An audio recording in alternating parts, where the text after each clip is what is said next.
Hi everyone.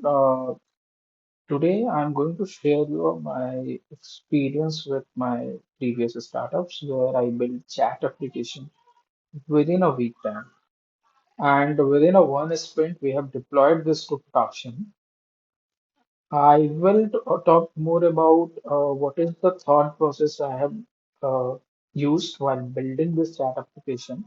In I can remember like in initial days of my career, I used to build chat application with XMPP protocol. Nowadays, just because of socket, it's become very easy to build chat application. You can easily build this within the 7 day of time. First, you need to understand what kind of component is required for chat building process. Okay, I'll go through one by one all the components, and then I will give you which kind of third-party tools you can use here that can help you to customize, cost-effective, scalable, and it's very easy to manage your load. Okay, and load DevOps is one of the critical things while building a chat because uh, when you have lots of concurrent user, in that case, you might face an issue, especially with the scaling your platform. Okay, let's go step by step. Okay, first thing first, like let's list down what kind of things we need for building a chat application. First thing, you need a socket. I mean, you need a socket server where you can uh, allow server to connect with your user, and then you can exchange data, right? Second thing, you need a NoSQL database. You need kind of database which will temporarily store your chat information, right? Of course, during this chat, you will just back up that chat into your main database in case, let's say, any failure in your chat database. Most of the time, we use third-party tools for this. So there should be a kind of backup in your main database in case you are moving to one third-party tools to another third-party tools. Okay. Third important thing is DevOps. This is very important when it's come to a socket because load is very critical things. Scaling is very critical things, especially taking a backup regular is a critical things, and managing a life cycle of connection with socket is very important. That means in front end sometimes your socket is connected because of internet fluctuation, there is a retry mechanism, right? So those kind of things is very important. So I talk about three four complex things related to this socket, and by the way, this is very complex, like load, scale, connection with socket, and taking a regular backup. These four things. Okay. And after that, of course, you have one primary database where you will create a thread. You will add the participant within the chat. Either it's a single one-to-one chat or it's a multi-group chat. There you need to add multiple participants, right? And of course, you need to back up your database. So there will be one main database which will store this kind of stuff. Okay. Now, backend, where you actually write API, and why you need a API, especially for this chat platform. Basically, you need to create thread, you need to assign participant to that, you need to write some sort of policy on top of your thread because, for example, for particular tab, you do not want document to share. In particular chat, you want image to be shared. In particular chat, what nowadays like the chat GPT and stuff, you want only text level communication. So those kind of configuration you can put on a database, your backend level. Okay. Third important thing is, fourth important thing is, now let's come to front end. I think we have overall covered all things required in a backend side. Now let's come to front end things. This is the place where you actually do a chatting activity, and this is very crucial. And in this process, like 7 day process, which I am talking about, like you can achieve in complete chatbot chat development within the 7 days, right? In this process, is going to take more time because here you need to customize, you need to create a different interface. For example, PDF view, image view, audio view, text view, recipient view, showing the time, read time, last read time, those kind of stuff, which is initial required for your chat, right?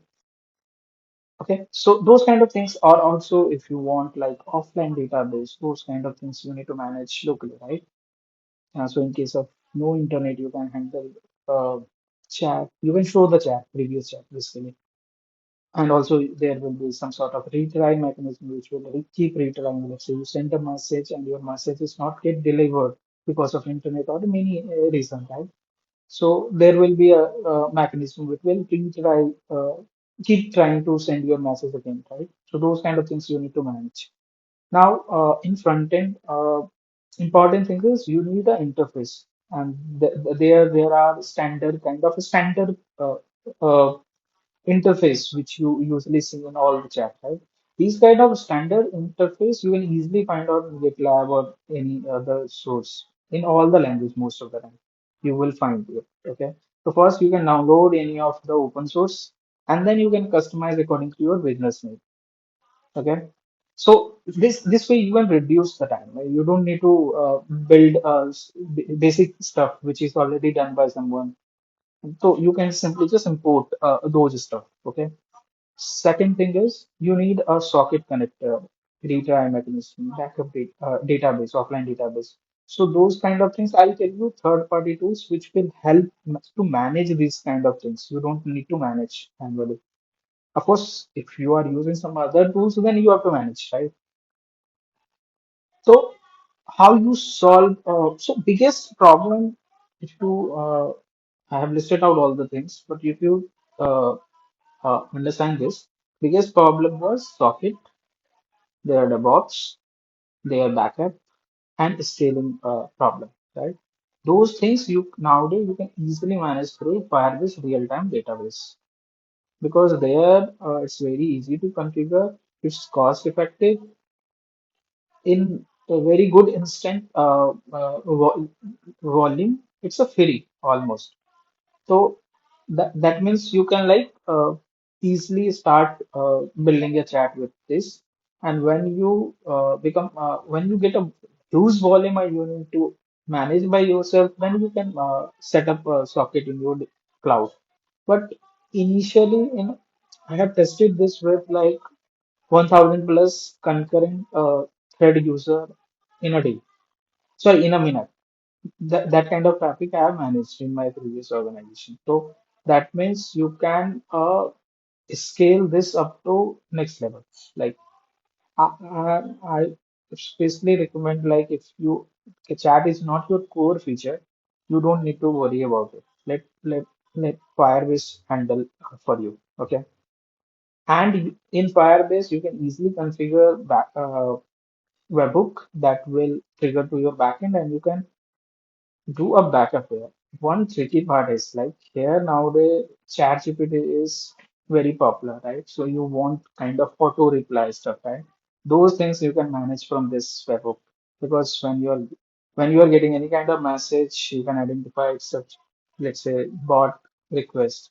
You can call some sort of API and then you can reply behalf of your mentor, coach, or mentor, right? Whoever is the recipient of that chat. Those kind of things you can manage, right? So, and especially in a front end side, Firebase provides lots of SDK. They have offline connected, offline storage stuff they have. Also, if you want your own database, that also you can do. It's up to you how in you know good working production chat you can easily achieve with Firebase. But if you need lots of customization, you can also do that because Firebase is only providing your database, socket, cloud, scaling opportunity, and your backup. The rest thing you can configure because you are getting data based on the data or type, whatever you have defined for your message. Based on that, you can render what in whatever way you can run any kind of campaign here. For example, polls, sending a notification, those kind of stuff you can manage through chat. So I think I believe I have covered most of the things related to chat. Idea of this video is not to share the code. If you need a code, just drop me a message. I'll send you some of the link which you can find on. Also, you can find on internet. You can easily find how to build. This video, I'm not going to cover coding part more. I will only cover broader things which you need to consider while building any feature. Rest thing nowadays it's very easy to find on internet. If you still need this kind of stuff, please let me know. I'll share you. Okay. Or I will write another, let's say, Medium blog and I'll attach to my video. Okay. Thank you. Have a nice weekend. Bye.